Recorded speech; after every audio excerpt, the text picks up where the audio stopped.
Bismillahirrahmanirrahim. Assalamualaikum warahmatullahi wabarakatuh.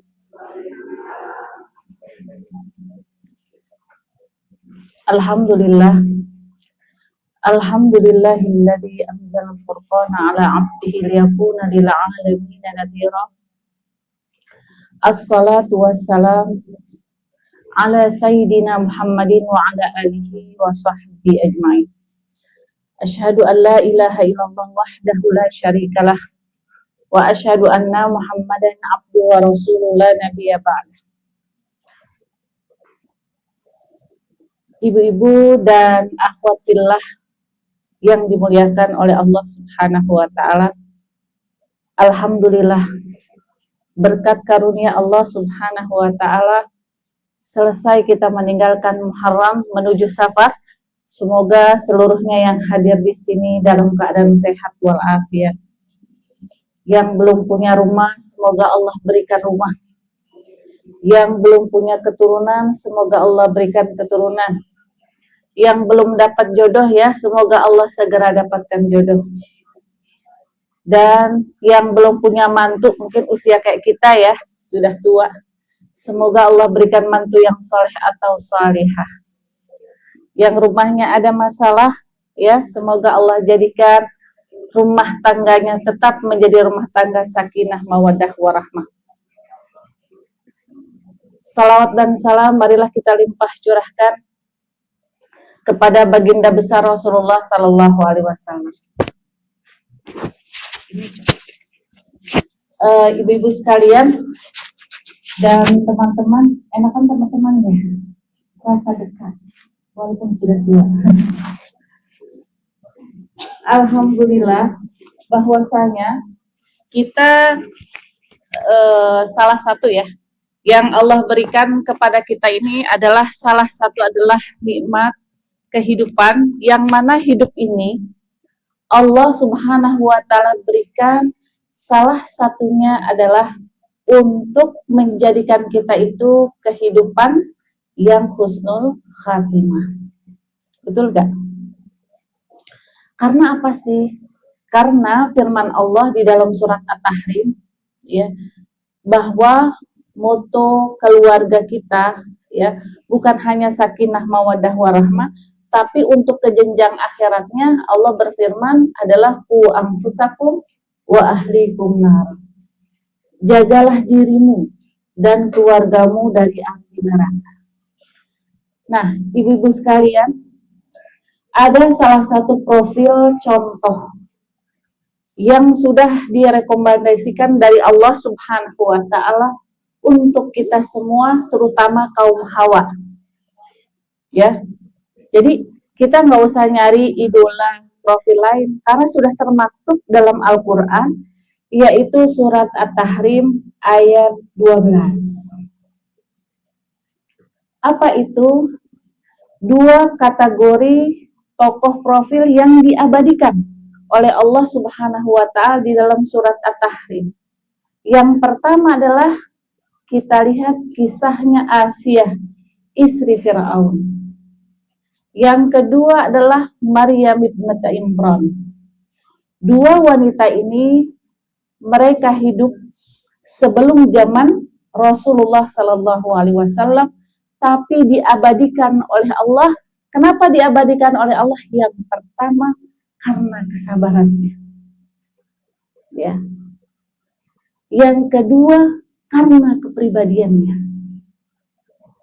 Jadi bunda dan teman semua, kalau kita ingin menjadi seorang ibu yang baik, maka contohlah dari Maryam bagaimana mendidik anaknya, yaitu Isa.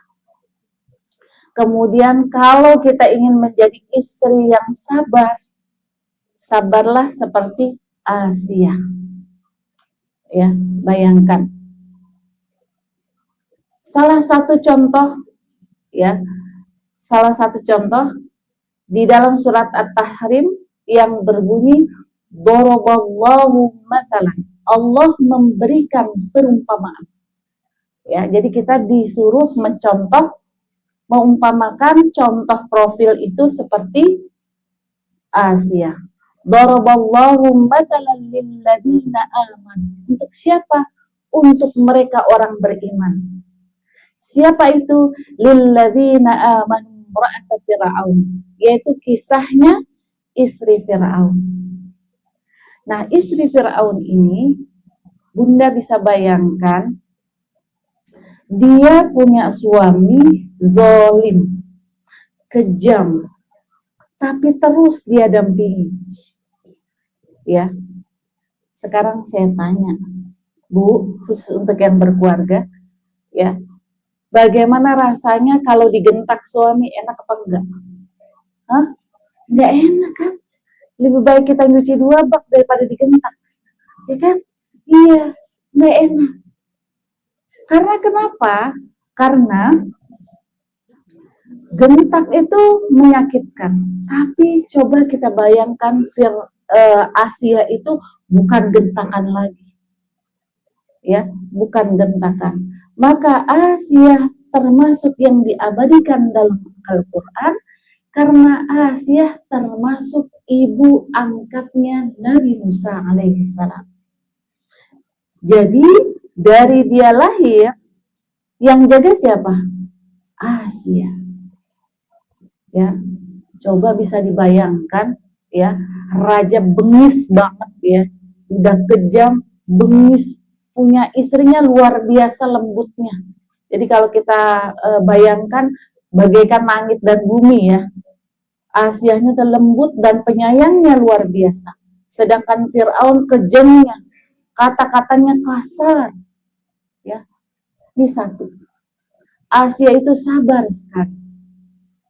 Tutur katanya baik. Ya, sambil menjaga dan menggendong Musa alaihissalam. Bayangkan ketika istri Fir'aun menemukan ya Musa dalam suatu kotak ya, diceritakan karena pada saat itu Fir'aun bermimpi akan terjadi kata takwil orang kerajaan mengatakan bahwa suatu saat kerajaanmu akan runtuh dengan seorang laki-laki. Maka Fir'aun mengatakan siapa yang punya anak laki-laki harus dibunuh. Jadi prajuritnya tuh ke pelosok-pelosok daerah kekuasaannya Fir'aun. Nah, ibunya Musa itu nggak tenang, ya, tidak tenang.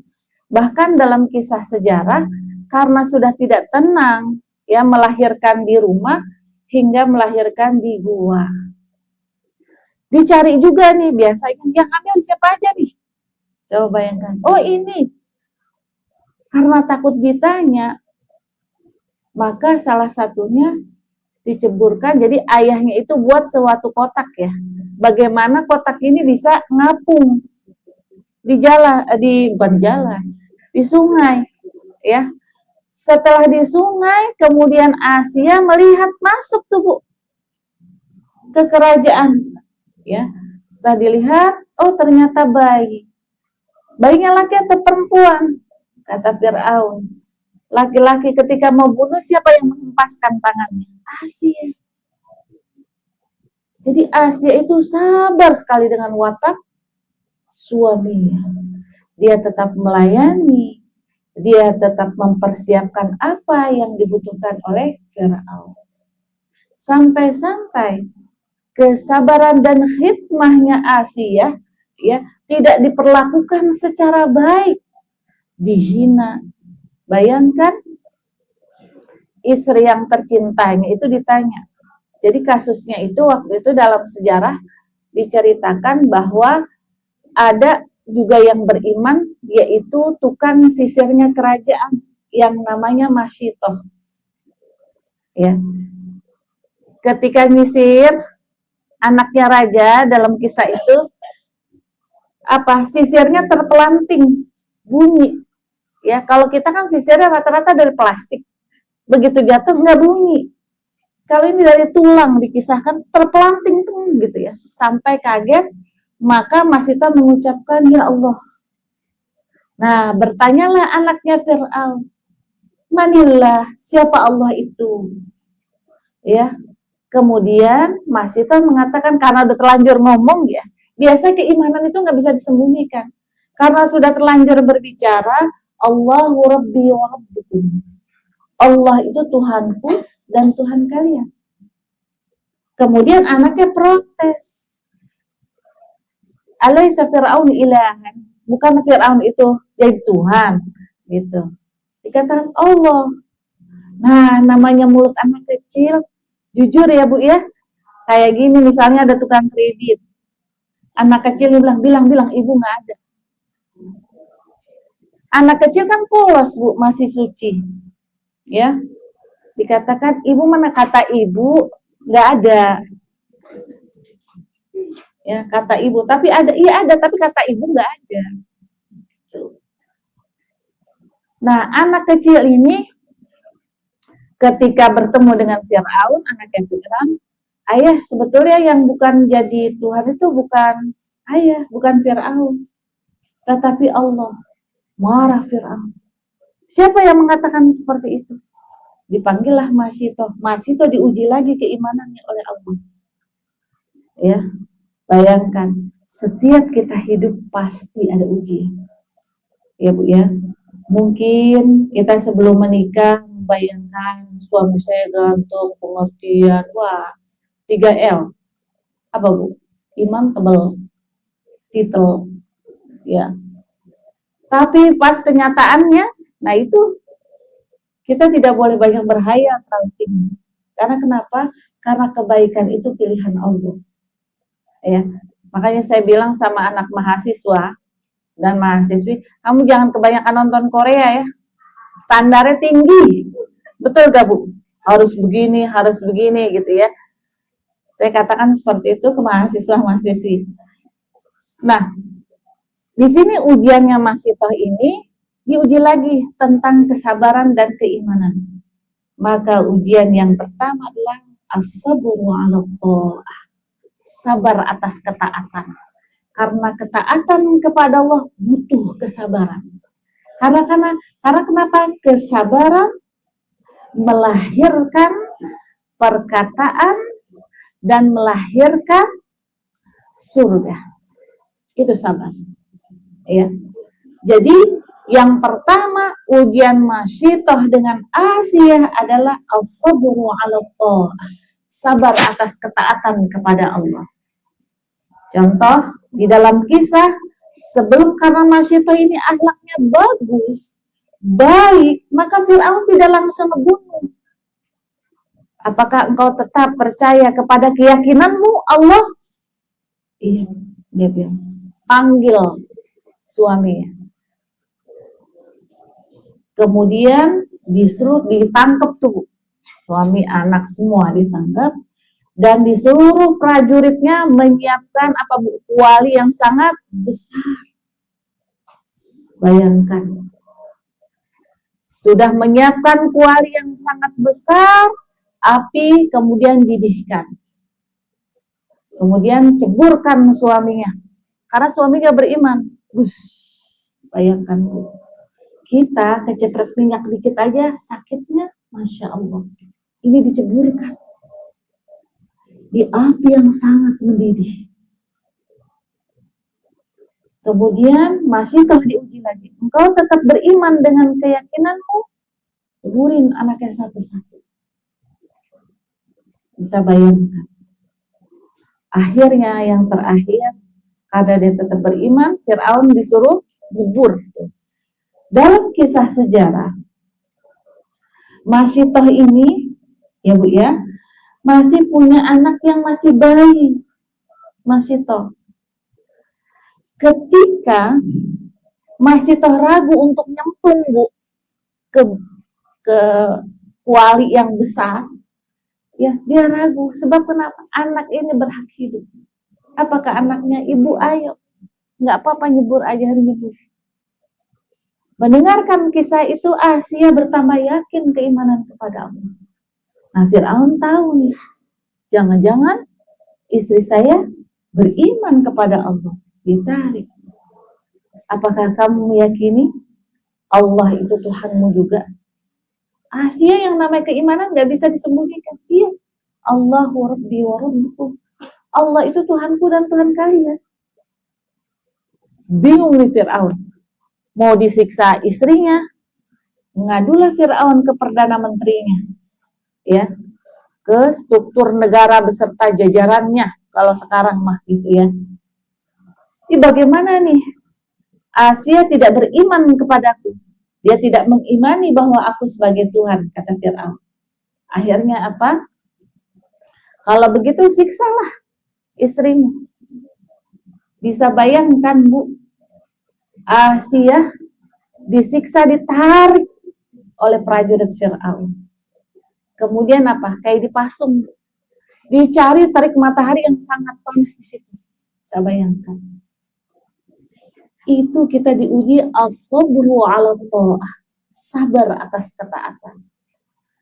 Ketika udah disiram, udah ditimpuk pakai batu, doalah, dan doa ini diabadikan di dalam surat At-Tahrim. Dikatakan wa imra'ata fir'aun id qalat rabbi ibnili indaka baitan fil jannah. Ya Allah, karena dia udah capek, nggak ada rumah, ya, seluruh kerajaan, aset kerajaan untuknya itu ditarik semua. Ya, kemudian dia dijemur dengan terik matahari yang begitu panas. Dia berdoa, Rabbibnili indaka baitan fil jannah. Ya Allah, bangunkanlah aku rumah di surga. Karena dia nggak punya rumah. Kemudian di dalam kisah tafsir Ibnu Katsir, Allah di langit itu seakan-akan Asia melihat Allah membentangkan surga untuknya. Ketika dia panas-panas, kemudian dia tersenyum. Fir'aun kaget, kan Fir'aun tidak bisa melihat apa yang Asia lihat. Kok ini udah disiksa masih tetap senyum? Ya gerem ya Fir'aun itu. Akhirnya, wahai prajurit, carilah batu yang paling besar dan jatuhkan kepada Asia. Kemudian doa lagi, wa najjini min fir'auna wa 'amalihi wa najjini minal qaumidz zalimin. Ya Allah, aku berlindung kepadamu dari perbuatan-perbuatan Fir'aun, ya, dengan prajurit-prajuritnya, wa najjini minal qaumidz zalimin, dan lindungilah aku dari orang-orang yang berbuat zalim. Sebelum dikisahkan dalam tafsir Ibnu Katsir, sebelum batu yang besar itu menempel ke tubuhnya, Allah telah mewafatkan terlebih dahulu. Jadi kenapa? Asia sudah sempurna ujiannya, sudah selesai. Balasannya apa? Surga. Itu Asia. Nah, dari cerita Asia menggambarkan seorang istri yang mendampingi suaminya yang kafir, yang kata-katanya keji, kejam, tetap dengan perkataan yang mulia, yang baik. Bu, kalau ditanya nih, suami marah-marah ya, kemudian suami lagi marah, bikinin saya kopi, gitu ya. Kira-kira ibu mau buatin apa kagak? Udah marah, udah dibentak, ibu terus terang, kira-kira mau gak buatin kopi? Mau gak mau ya. Seperti itu, ujiannya seperti itu. Tapi Asia tetap melayani, bayangkan. Luar biasa. Jadi ibu, kalau misalnya ada yang namanya kerikil-kerikil rumah tangga, ibu ingat Asia ya. Dan ibu harus bersyukur bahwa suami ibu tidak sejahat Fir'aun. Ya, di situ. As-sabru 'ala tha'ah, sabar dalam ketaatan juga diuji. Siapa yang menguji ini semua? Yaitu Maryam binti Imran. Maryam dikisahkan dalam Al-Quran, dia wanita suci, ahsanat farjaha, ya, sangat memelihara kehormatannya, tidak pernah bergaul bebas ataupun berzina. Itu Maryam. Dan dikisahkan pula Maryam itu kuat berdiri untuk salat, ruku dan sujudnya. Bu, kita kalau sholat kuat gak lama-lama? Maryam kuat. Nah, Maryam ini lahir dalam keadaan yatim.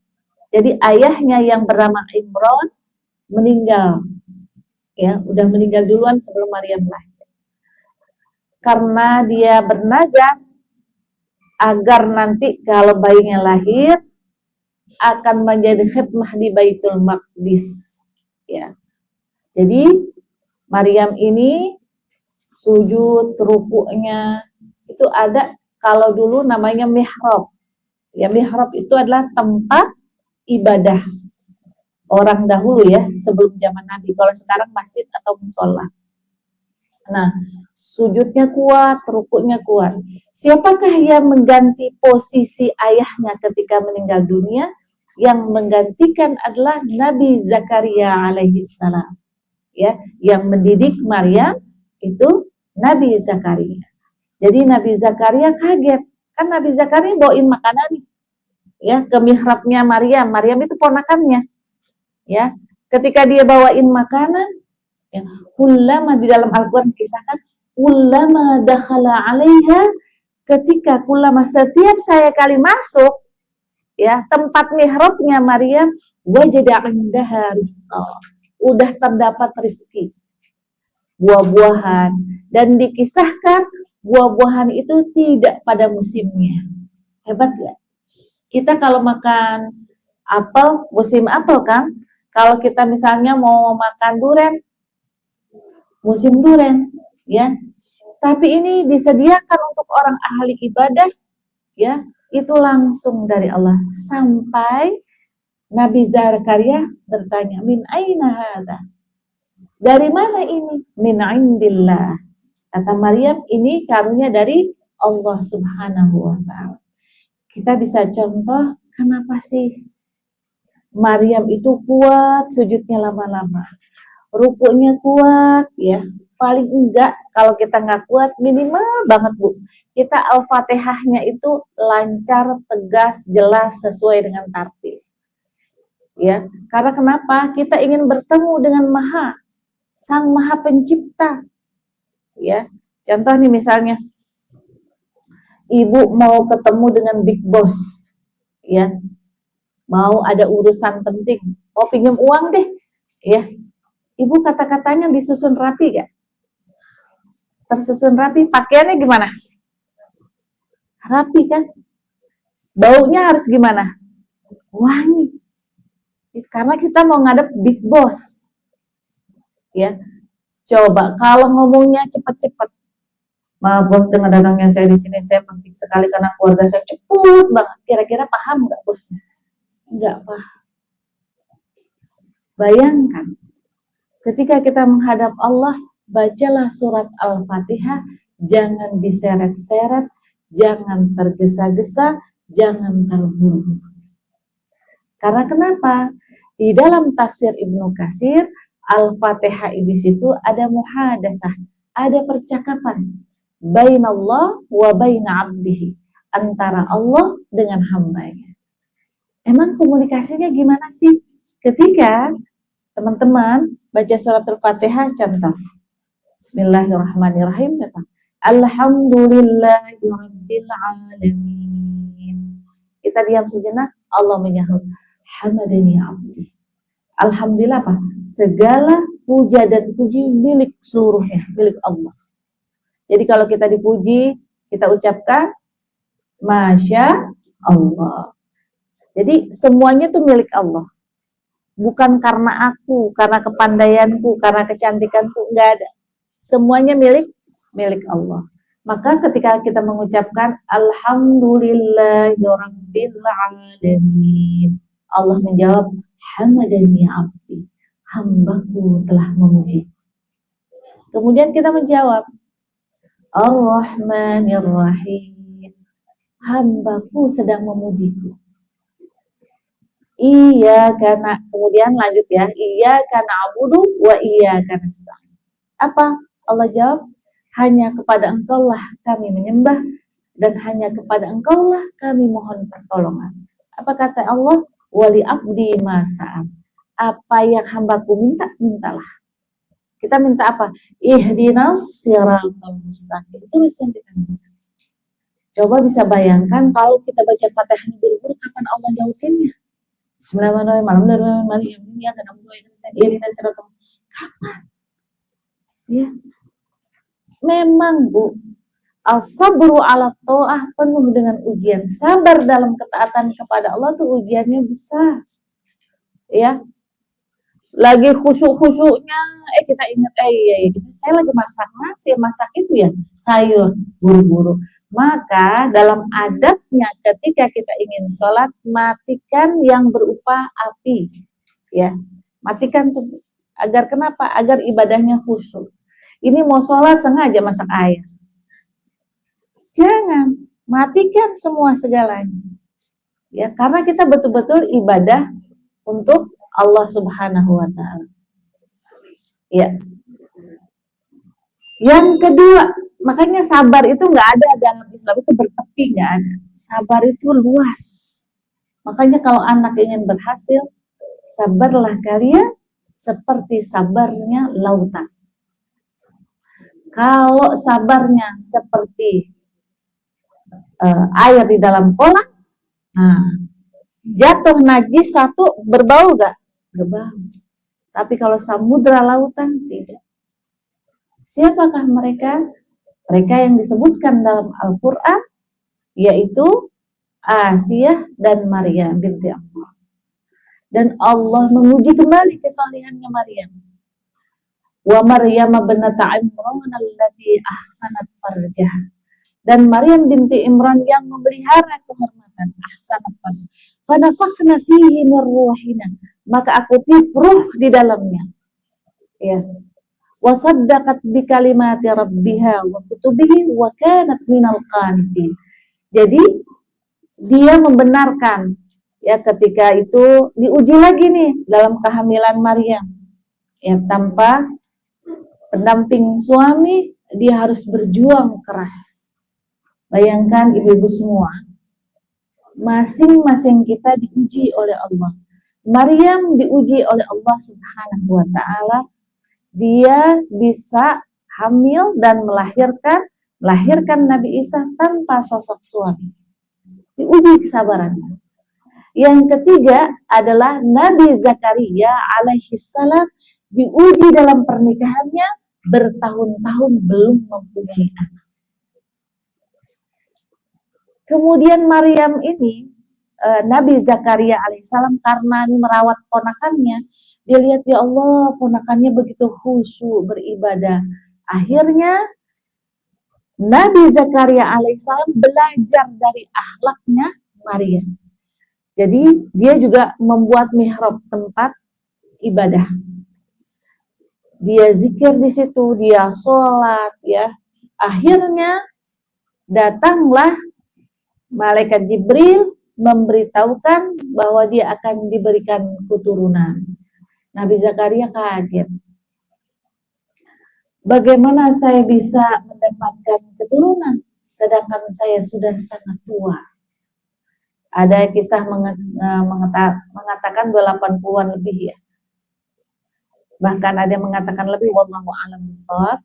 Kemudian yang selanjutnya, kalau Allah sudah berkehendak, maka bisa. Akhirnya bagaimana juga, bukan itu saja Nabi Zakaria bingung, bukan saya juga sudah tua, bahkan istri saya sudah menopause. Ya. Tapi Allah suburkan kembali lahirnya. Kemudian istri dari Nabi Zakaria alaihissalam hamil dan sudah namanya Yahya. Coba bayangkan, sabar.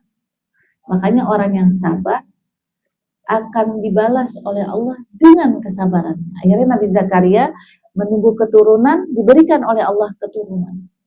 Jadi Bunda dan teman-teman sekalian, bahwa Allah Subhanahu wa ta'ala memberikan kepada kita semua itu ujian.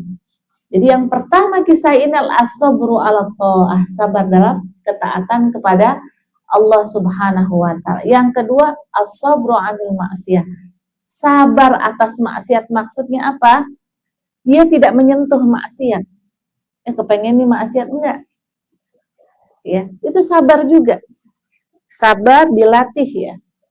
Contoh, ketika orang ingin hijrah, itu kan ujiannya banyak. Pertama, dia harus istiqomah. Yang kedua, dia harus menjauhi lingkungan yang buruk. Ya, mungkin teman-teman tahu kisah seseorang yang membunuh 99. Ya, ditanya, kira-kira ini dosa saya diampuni gak ya? Dia tanya, enggak diampuni, kamu terlalu banyak dosanya. Karena nggak ngampuni, ngomong terus, ditebas juga orang itu jadi 100. Akhirnya pedang itu dipatahkan sama dia sendiri, dia ingin bertobat, ketemulah dengan ahlul ilmi, orang yang soleh, dikatakan pergilah di sana ada majelis ilmu, tinggalkanlah lingkungan yang tidak baik. Ketika laki-laki ini ya yang sudah ingin bertobat, buru-buru segera dia ke majelis ilmu, tapi takdir mengatakan lain. Sebelum sampai ke majelis ilmu, dia dicabut ajalnya oleh Allah Subhanahu wa Ta'ala. Ya, Ibu, kalau kita kebaikan itu segera, karena kita tidak tahu wafat kita tuh kapan. Misalnya ibu punya cita-cita yang bangun masjid, segera. Ya, kalau tidak segera uang kita, nanti jatuhnya ke waris, paham Bu? Kita nggak tahu nih yang mewariskan itu bagaimana, amanah atau tidak. Segera. Ya. Nah, as-sabru 'anil maksiyah di sini, sabar terhadap maksiat yang di depan mata itu termasuk perjuangan. Di dalam Al-Qur'an, di dalam surat An-Nazi'at dikatakan, wa amma man khafa maqama rabbih, barang siapa yang takut dengan kedudukan Rabb-nya, wa nahan nafsa 'anil hawa, dan dia menahan diri dari hawa nafsunya, fa innal jannata hiyal ma'wa, maka tempat surga itu tempatnya. Menahan itu luar biasa. Ya. Jadi sabar tadi dalam ketaatan, sabar yang kedua adalah di hadapan kita misalnya banyaknya maksiat, atau mungkin sering mendengar, dia kan nggak pernah sholat tuh rezekinya lancar banget ya. Tapi kita yang sholat, jangan iri hati. Ya, itu ujian semuanya. Maka ibu-ibu sekalian, teman-teman, salah satu ya, kalau kita telusuri, awet mudanya Rasulullah itu ternyata di hati. Ya, jadi Rasulullah itu nggak punya dendam sama iri hati. Kalaupun kita punya dendam, iri hati, itu wajar, namanya manusia, tapi segera istighfar agar dia itu tidak bersemayam di hati kita. Dan yang ketiga ini, as-sabru 'anil musibah. Sabar terhadap musibah. Ya, musibah itu banyak. Musibah penyakit itu termasuk. Musibah dalam kecelakaan itu termasuk. Jadi kita harus sabar dalam semua hal. Nah, kesabaran ini ya Bu ya, supaya kita kuat, maka contohnya 2, wasta'inu bis-sabri was-shalah. Wasta'inu, minta bantuanlah kamu bis-sabri, dengan kesabaran, juga sholat. Nah, kalau musibah itu banyak. Bunda-bunda sekalian, kalau kita musibah, yang pertama segera ucapkan inna lillahi wa inna ilaihi raji'un. Kemudian ucapkan yang Rasulullah ajarkan, Allahumma ajirni fi musibati wa khluf li khairan minhu. Ya Allah, berikanlah kami ganjaran atas musibah ini, pahala maksudnya, dan gantikanlah, misalnya barang ibu hilang, gantikanlah ganti yang terbaik. Ya, karena musibah itu nggak bisa kita tebak. Yang penting ya Bu ya, saya juga pernah Bu, dalam rumah lagi ngetik Bu, suami saya buka pintu sejenak, padahal nggak lebar, buat angin aja ya masuk. Kemudian saya ke dalam, saya balik lagi mau ngetik, laptopnya udah nggak ada, laptop saya. itu musibah. Saya katakan innalillahi wa inna ilaihi raji'un. Saya cari semuanya, lihat laptop ibu gak ya? Dicari sama anak-anak gak ada. Itu musibah. Jadi kita harus terima, semoga ini menjadi pahala kita. Iya. Dan ibu-ibu sekalian, teman-teman, kalau kita sabar, nanti diganti deh sama Allah yang terbaik. Saya pernah menjadi mahasiswa. Dulu kan nggak ada zaman HP Android ya. Tahun 90-an, belum seperti sekarang ya. Walaupun ada HP mobile gitu ya, tapi tidak seperti sekarang. Saya itu hilang tuh Bu, perangkat rekam, kalau dosen ngerekam, karena waktu di Islamabad kan ada dosen itu kalau ngomong Arabnya cepat banget, kita nggak sempat nulis. Akhirnya saya rekam. Selepas kuliah saya ulangi lagi, itu hilang. Perangkatnya seperti ini, semuanya perangkat satu paket itu hilang. Kemudian saya katakan innalillahi wa inna ilaihi raji'un. Allahumma ajirni fi musibati wa akhlif li khairan minha. Yang terbaik ya Allah dari ini semua. Gak lama setelah 2 bulan, ya Bu ya, 3 bulan, pikiran saya tuh diganti sama itu juga bentuknya. Ternyata ganti Allah tuh lebih canggih. Ternyata saya itu menikah. Ya Allah kan maksud saya itu. Ternyata setelah menikah diberikan rekaman yang lebih bagus, dijagain, ya. Ketika belajar dituntun oleh suami, kan khairun minha yang lebih baik. Kita mungkin pikiran kita digantinya yang barangnya lebih bagus, tapi yang lebih baik dari itu semua. Jadi sabarlah segala sesuatu. Asalkan kita kembalikan lagi kepada Allah. Kemudian bagaimana sih tahapan-tahapan ketika kita mendapatkan musibah? Yaitu sabar. Yang kedua, banyak berdoa. Ya, banyak berdoa. Karena kenapa? Kita telusuri mungkin musibah itu musibah yang Allah berikan sebagai pelajaran untuk kita semua. Contoh nih, ibu-ibu, kita kalau berjalan di jalannya Allah, insya Allah Allah selamatkan. Maka langkah-langkah kita untuk kita bisa hidup sabar, kemudian bermakna, yang Allah berikan waktu 24 jam ini harus bernilaikan ibadah. Maka di dalam hadis Rasulullah, dan Rasulullah juga mengajarkan kepada kita, setiap aktivitas kita pasti ada doanya. Coba Bu, tadi Ibu kan masuk masjid, itu ada doanya kan? Hah? Tadi doa apa kagak? Hah? Allahumma ftahli abwaaba rahmatik. Kemudian keluar juga ada doanya. Jadi selama ibu meskipun ibu tiduran gitu terhitung ibadah tuh masuknya, ya. Masa masuk masjid doang, misalnya keluar belanja, belum makan siang nih, belanja, keluar, setelah keluar ada doanya. Bismillahi tawakkaltu 'ala Allah. Kemudian ibu misalnya mau ke pasar ada lagi doanya. Selama kita berdoa, barang kita bisa balik, Bu. Barang kita bisa balik. Maksudnya apa? Maksudnya gini, Bu. Saya rasakan, contoh nih, contoh. Kan kalau ngomongin orang dosa, mendingan ngomong diri sendiri aja. Ibu, saya masuk pasar, contoh, doa masuk pasar apa? Allahumma inni as'aluka hadhihi suqi khairahu wa khairu ma fihi wa a'udzubika min syarri wa syarri ma fihi. Ya Allah ya Tuhanku, aku meminta dari kebaikan apa-apa yang baik di pasar ini, dan aku berlindung dari keburukan apa-apa yang buruk di pasar ini. Nah, ketika ibu beli, kan kadang-kadang ibu pernah gak ngerasain udah bayar semuanya tapi lupa bawa barangnya? Pernah gak? Pernah. Tapi kalau kita doa, saya pernah tuh, saya udah bayar semua, ya. Jalan-jalan aja keluar, saya kaget, kok itu ada ibu yang lari ya? Kenapa ya?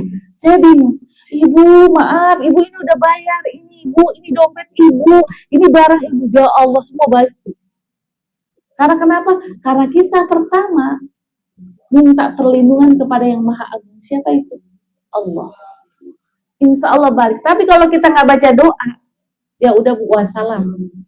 Ya kita balik lagi belum tentu di pasar itu juga ada. Maka perlunya perlindungan.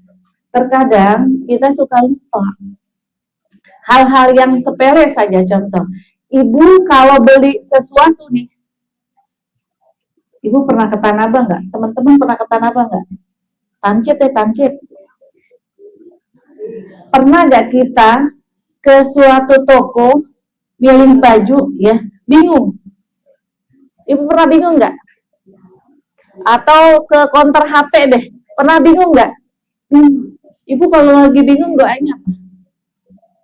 Doa pilihan ada dalam Islam.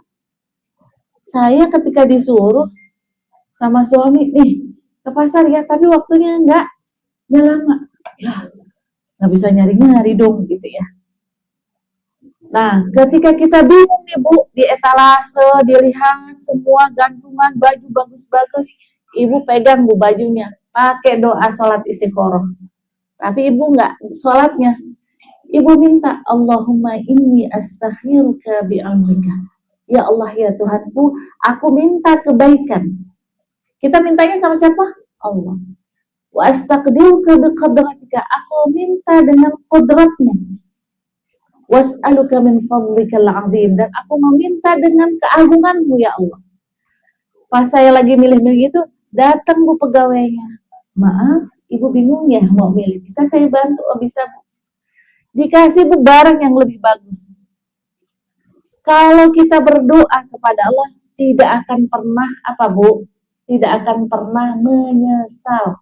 Kalau kita libatkan Allah di segala aktivitas kita. Ibu pernah gak beli sesuatu nyesel sampai rumah? Pernah gak Bu? Tapi kalau kita libatkan Allah, insya Allah gak menyesal. Mau beli mobil pun juga gitu. Sholat, saya minta yang terbaik. Mau beli jam tangan, semua. Kenapa sih hal-hal yang sepele? Karena Rasulullah mengajarkan. Ketika Rasulullah sedang berjalan, teropahnya itu lepas, teropah itu seperti sendal ya. Ke masjid lepas, Abu Bakar melihatnya dan Rasulullah doa, ya Allah, tolong bantu aku memperbaiki sendal ini. Ya, hingga Abu Bakar pun tersenyum, begitu mesranya Rasulullah dengan Allah. Begitu juga dengan kita. Segala sesuatu libatkan Allah agar kenapa? Agar tidak ada penyesalan. Ya Bu ya. Yang terakhir saya kisahkan, ada mahasiswa ini waktunya udah habis ya? Oh ya udah, karena sudah habis. Sedikit lagi kita yang jadi gini Bu. Jadi kisahnya ini adalah dulu tahun 90-an masih si Permaru ya Bu ya. Betul gak Bu? Ya zaman-zamannya saya lah. Dulu bukan UNJ, dulu IKIP. Ya. Berarti kita udah lama ya yang kenal IKIP, berarti udah lama. Ibu bisa bayangkan ada sosok laki-laki yang gagah, ganteng, dan siswi ini terkenal siswa bintang kelas. Dulu ada ranking ya dan peringkat, dan ada katakan tahun dulu itu bintang kelas. Kalau sekarang kan belum, tidak seperti dulu bintang kelas. Tiba-tiba laki-laki ini ta'aruf sama ibunya. Bu, saya ingin anak ibu itu jadi istri saya. Setelah dilihat bagus akhlaknya, tutur katanya, bawa mobil, keren lah pokoknya. Ya. Kemudian ini anak terkenal rajin puasanya dan sholat tahajudnya. Bayangkan orang yang taat kepada Allah sedang diuji oleh Allah. Kemudian bagaimana nih nanti akadnya setelah anak ibu lulus SMA? Ya bahagia dan akhirnya ini anak belajar karena bintang kelas, belajar seluruhnya belajar. Ternyata dulu kan masih EPTA ya, EPTANAS itu menunjang kelulusan ya Bu ya. Kalau sekarang kan enggak. Diberikan sakit oleh Allah parah. Coba bayangkan, dia nggak ikut Bu, ya tidak lulus karena tidak ikut EPTANAS ini. Kemudian karena dia sakit tidak lulus ya Bu ya, akhirnya dia tidak lulus. Otomatis nangis ya Bu ya, sedihnya tuh bukan main. Ya Allah, akhirnya Laki-laki ini tanya, gimana Bu? Oh ternyata anak ibu sakit, mohon maaf Bu, berarti pernikahan dibatalkan dan saya tidak bisa lanjutkan karena tidak bisa menunggu tahun depan lagi. Ya udah tuh ya. Akhirnya anak ini sempat protes, siswi ini sempat protes sama Allah. Ya Allah, aku tuh rajin puasa. Ya Allah, aku tuh rajin sholat malam, kenapa begini? Gitu. Akhirnya pernah di detik-detik kekecewaan itu ada terus ya. Kemudian dia kembalikan lagi kepada Allah, ya Allah, berikan aku jawaban. Kenapa aku nggak lulus? Kenapa engkau berikan penyakit saat aku ujian final? Ya, akhirnya Allah istijabahkan dia akhirnya lulus tahun depan dan kuliah. Setelah kuliah di perjalanan, dia mengenal sosok pria yang pernah melamarnya. Ketika di jalan sama kawan biasa ya, sama kawan, kayaknya saya kenal beliau deh. Oh, tahu gak kamu, kata temannya, dia itu penipu ulung. Banyak sekali perempuan yang tertipu olehnya. Bayangkan, banyak perempuan yang tertipu olehnya. Dia itu pemabuk, penjudi berat. Yang wanita ini merasakan, dia nggak ceritain sama temennya, malu dong. Oh gitu ya. Dia pulang langsung dia sujud syukur, ya Allah terima kasih engkau memberikan penyakitku di hari haknya. Ternyata Allah itu sayang. Baru kelihatan setelah setahun. Jawaban setahun ujian atau enggak Bu? Ujian. Ya karena dia minta sama Allah, Allah apa sih kenapa saya sakit? Karena kan dia pengen ngelihat ganteng, soleh, ya sempurna lah, perfect. Siapa yang nggak kelojotan gitu ya, nggak kepengen banget ya. Ternyata Allah punya pilihan lain. Ternyata Allah melindungi siswi yang solehah ini. Jadi ibu, salah satu yang terakhir penutup, apa pesan Rasulullah? Dikisahkan dalam hadisnya Rasulullah bersabda 3 hari menjelang sebelum beliau wafat. Ya, apa kata Rasulullah? La tamutunna ahadukum wa huwa bihusnul dzanni billah. Janganlah sekali-kali kalian mati kecuali dalam prasangka baik terhadap Allah. Jadi tugas kita berprasangka baik terhadap Allah Subhanahu wa taala. Cukup sekian, mohon dimaafkan. Mari sama-sama kita tutup dengan doa kafaratul majlis. Subhanakallahumma wa bihamdika asyhadu an la ilaha illa anta astaghfiruka wa atubu ilaik. Mohon maaf. Wassalamualaikum warahmatullahi wabarakatuh.